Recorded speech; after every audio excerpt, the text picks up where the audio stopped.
안녕하십니까. 트레이더의 눈으로 시장을 바라보는 갤러호른입니다. 달러 인덱스 선물은 일간 차트에서 볼린저 밴드 상단 돌파에 실패하고 뒷걸음질 쳤습니다. 한때 볼린저 밴드 하단 아래까지 밀려났던 달러는 97.69에서 이번 주를 마쳤습니다.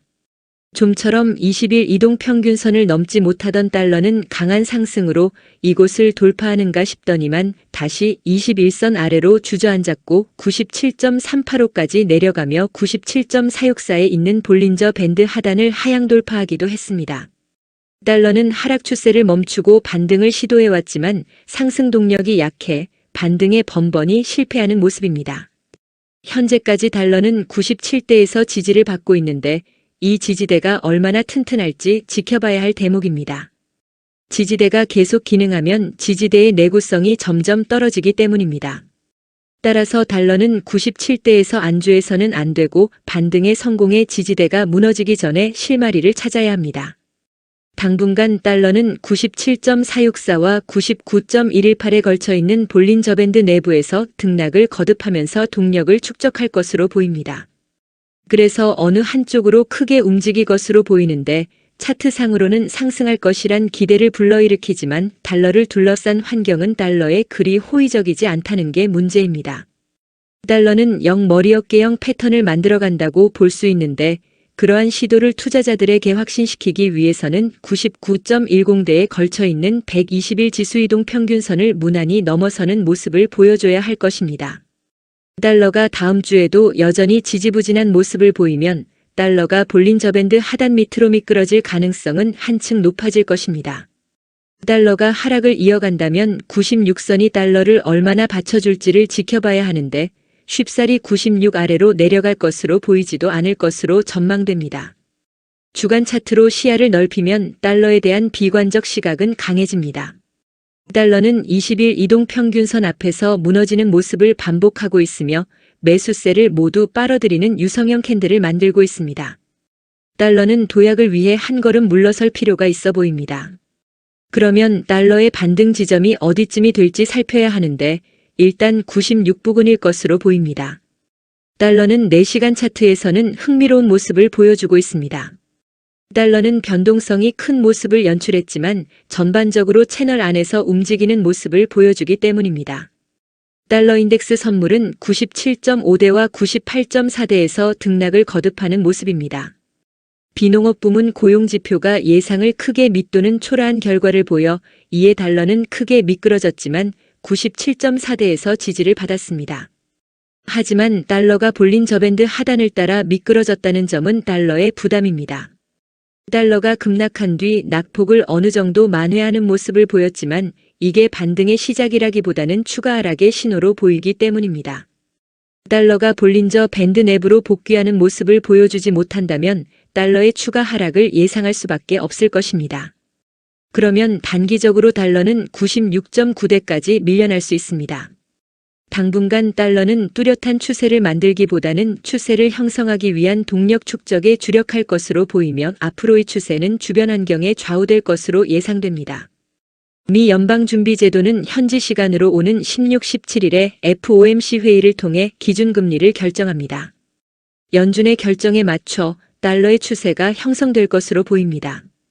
미 연방준비제도가 중시하는 물가지표인 7월 개인 소비지출 PCE 가격지수는 시장이 예상한 수치와 일치했습니다.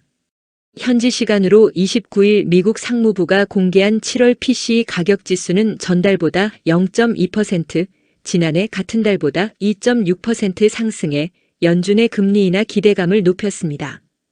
또 현지 시간으로 5일에 공개된 미국의 비농업 부문 고용보고서는 시장이 예상한 수준에 크게 못 미치는 결과를 보여줘 시장은 이번 달 연준의 금리 인하를 기정사실화하고 관심을 연준의 금리 인하 수준으로 돌리고 있습니다.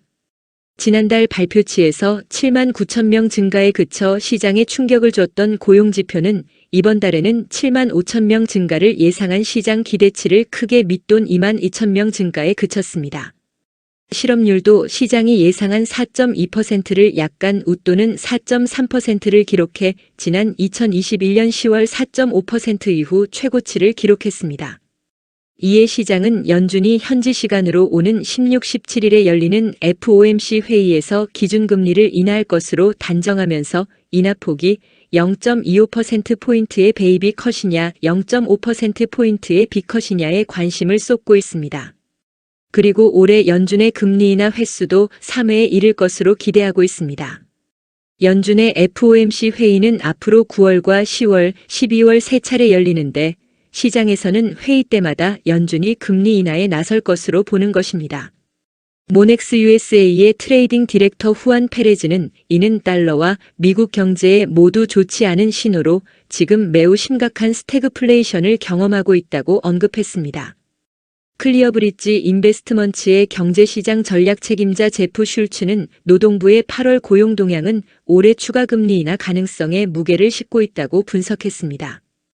올해 금리 인하는 없다고 강조하던 뱅크 오브 아메리카도 8월 고용 보고서는 노동시장 취약성에 대한 연준의 우려를 증폭할 가능성이 높다며 올해 9월과 12월에 연준이 금리를 인하할 것으로 전망을 수정했습니다.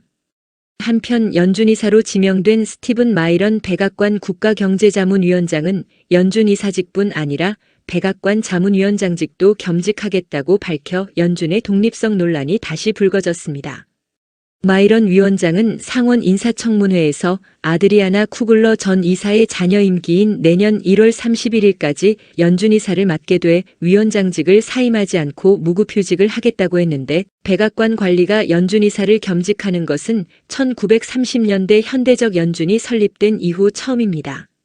한편 시카고 상품 거래소 패드워치에 따르면 금리 선물 시장은 미 연준이 이번 달 기준금리를 인하할 가능성을 100%로 보는 가운데 0.25%포인트 인하 가능성을 92%, 0.5%포인트 인하 가능성을 8%로 보고 있습니다. 여러분은 현재 외환시장에 대해 어떻게 생각하시는지 댓글에 여러분의 생각을 남겨주시면 감사하겠습니다. 갤라호르는 트레이더의 눈으로 시장을 바라보며 투자자 여러분들이 시장에 대한 이해와 통찰력을 갖는 데 도움을 드리려고 노력하고 있습니다. 갤라호른에서 제공하는 보고서는 참고용으로만 활용해 주실 것을 말씀드리며 투자에 대한 책임은 전적으로 투자자 자신에게 있다는 점을 유념하시기 바랍니다. 도움이 되셨다면 구독과 좋아요 부탁드리겠습니다. 감사합니다.